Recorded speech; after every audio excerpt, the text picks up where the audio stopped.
sometimes late when things are real and people share the gift of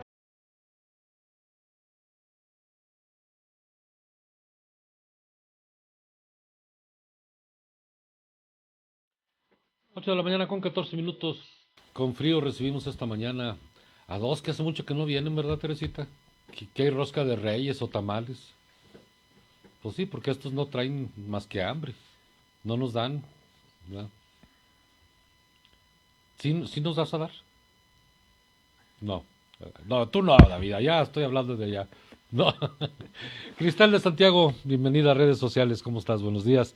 David Eduardo Rivera, ¿cómo estás? Buenos días. Buenos días, Francisco. Buenos días al auditorio. Fría Sí. mañana, ¿verdad? Fría mañana, como las de esta semana, ¿no? Y pues, Oye, como pues es el invierno de Zacatecas. sí, no nos sorprendamos. Ya sabemos que los primeros 10, 15, 20 días de enero son los más fríos del año. Sí. Así que hay que cuidarse simplemente. Y cuidarnos doblemente porque ahorita con el COVID, con la influenza y con el susto de una gripa a veces nos pega de más. Sí. Hay gente que le pega de 1 o 2 días, hay gente que nos pega de 2 o 3 semanas. Y no hay que dejar pasar ningún síntoma, ¿verdad? Exactamente. Hay que atender de inmediato con los médicos, no uno Sí. mismo. Sí.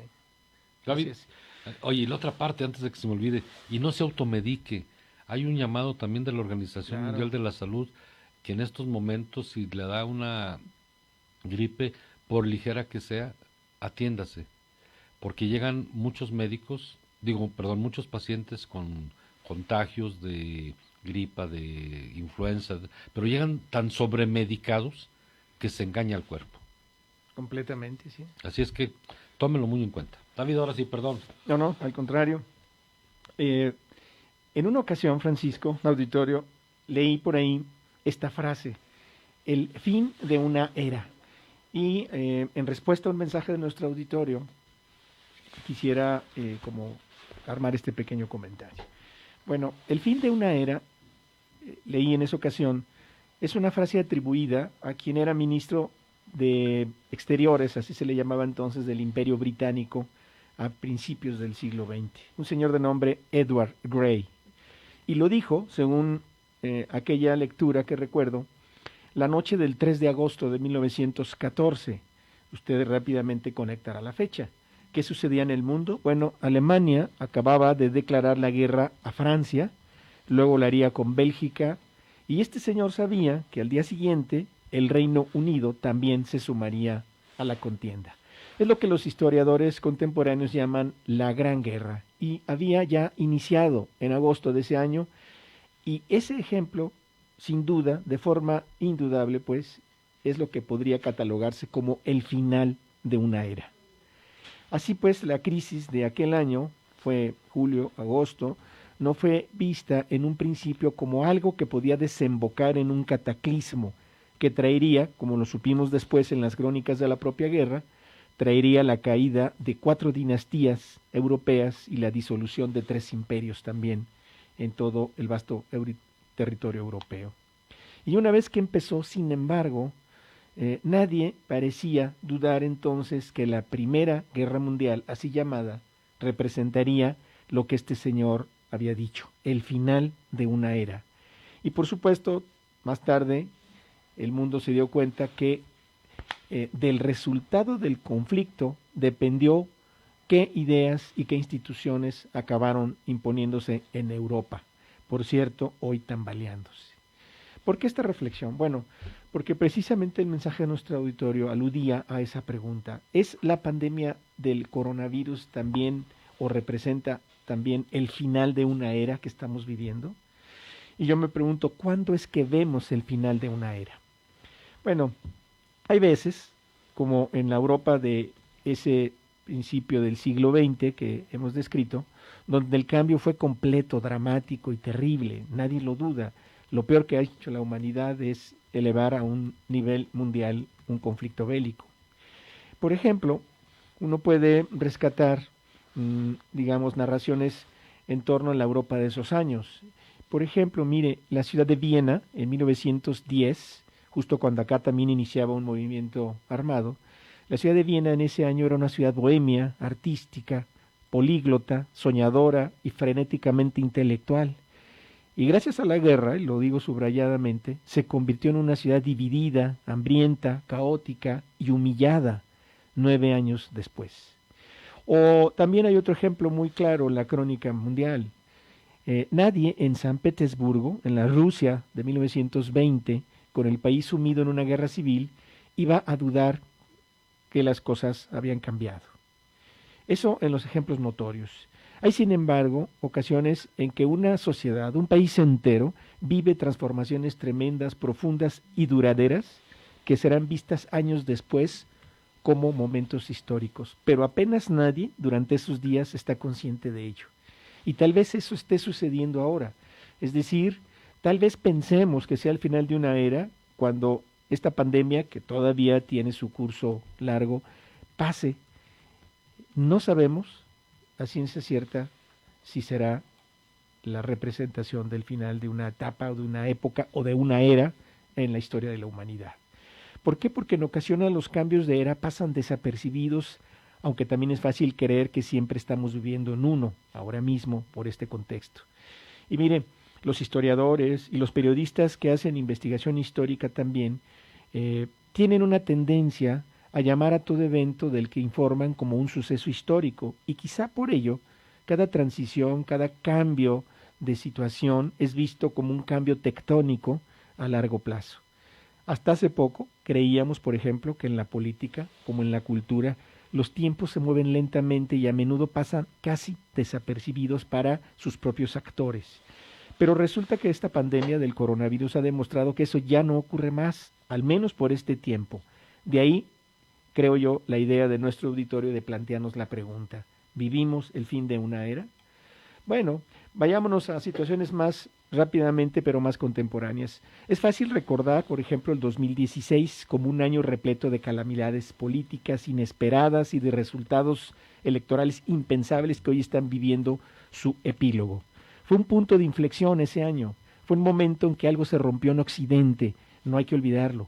Casi de forma inevitable, fue como una especie de antesala siniestra hacia un mundo peor.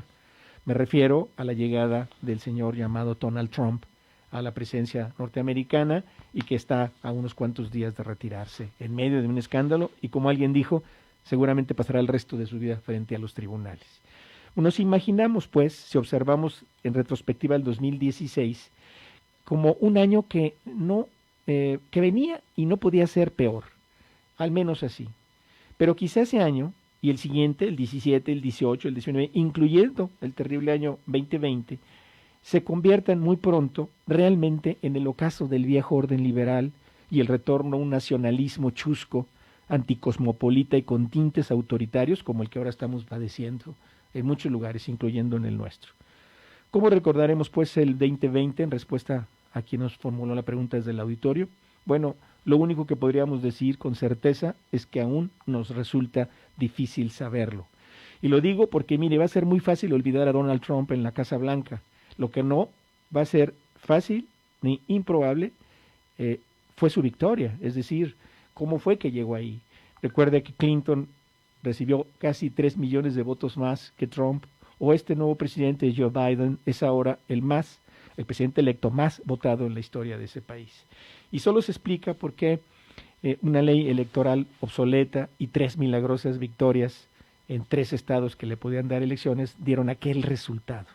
Y quizás estamos a solo unos días a punto de hablar de ese extraño paréntesis que ha sido Trump en el lento andar de Estados Unidos hacia una sociedad más abierta, más tolerante, más justa, y como la vemos desde acá, una diversidad racial y cultural enorme que no terminan por dimensionar ni por reconocer, que es seguramente lo que les hace falta.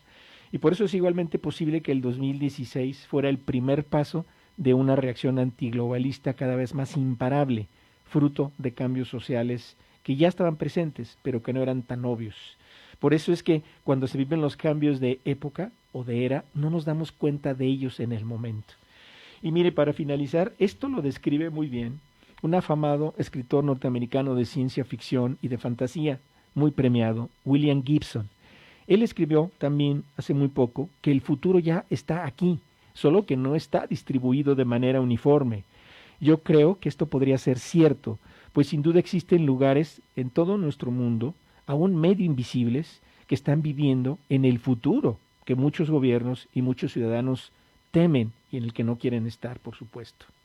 Y mire, si hace años la gente se imaginaba el futuro como un lugar donde nadie tenía que trabajar demasiado, porque las máquinas, o pensemos los robots, serían quienes harían todos los trabajos pesados y desagradables, bueno, el problema es cómo llegar a ese mundo tranquilo, opulento, tal vez ocioso, sin destruir el planeta en el camino, o sin echar la culpa del trauma al fantasma xenofóbico en turno, aquí y en muchas partes del mundo, o sin culpar a esta o a una nueva pandemia, o incluso sin terminar matándose unos contra otros, intentando ponerse de acuerdo en cómo llegar allá al futuro sin dejar a nadie atrás. En respuesta, nadie dijo que cambiar de era fuera fácil. Parece que estamos en esa transición en estos momentos. Pero bueno, Francisco hablaba de la vacunación. Eso que está pasando tiene un nombre, Francisco, se llama influyentismo y es uno de los males políticos contemporáneos de nuestras sociedades, que no, creo yo, anticipan el final de una era, al contrario, la prolonga. Difícil esta última parte de lo que hablábamos de la vacuna y del influyentismo, pero de lo que estabas diciendo, tu comentario sobre el final de una década o de una era, yo creo que como en el caso de la muerte, nos faltan palabras o nos falta lenguaje para determinar el inicio o el final de una época o de un tiempo. El de la vida, el de la muerte, el de una era a otra. Y quienes estamos en esta generación de transición de una a otra, no sabemos cómo definirla, porque no sabemos cuándo inicia o cuándo termina. Creo que no nos toca a nuestras generaciones, no nos tocará, no nos corresponderá a nuestras generaciones definir el cambio, o sea, nombrarlo como tal. Exacto. Vivirlo, sí, por supuesto, Sí, lo estamos viviendo, experimentando, sí. Pero nombrarlo así, para efecto de que quede inscrito en la historia de la humanidad, pues seguramente serán las generaciones posteriores. Porque ahorita que estabas platicando, me quedé pensando, bueno, ¿y cómo se va a llamar? Inicio y final. No tenemos lenguaje para eso, no tenemos palabras para definirlo. No, la pandemia ha pulverizado, ha fragmentado nuestras visiones nuestras visiones y nuestras estructuras para nombrar el mundo en muchos aspectos, sí. ¿no? Sí, sí. ¿Qué va a pasar? Pues no, lo único que sabemos, decía con certeza, es que no lo sabemos. Exacto. Y eso nos lleva a un mundo de la incertidumbre. Sí, del que hemos hablado aquí y que está presente como un elemento permanente y que hay que reconocer. De lo cotidiano. Claro, porque además la incertidumbre genera también espacios, inaugura, digamos, espacios nuevos, ¿no? Y así como nos ha tocado en esta generación es determinar el inicio y el final de otras eras, de otros tiempos, pues vendrá alguna generación que dirá, esto empezó aquí y terminó aquí. Seguramente así será. Y nosotros vamos a transitar por el tema. Sí. Esperemos que bien. Muchas gracias. Gracias, Francisco. Abrígate. 8 de la mañana con 27 minutos. Pausa y regresamos.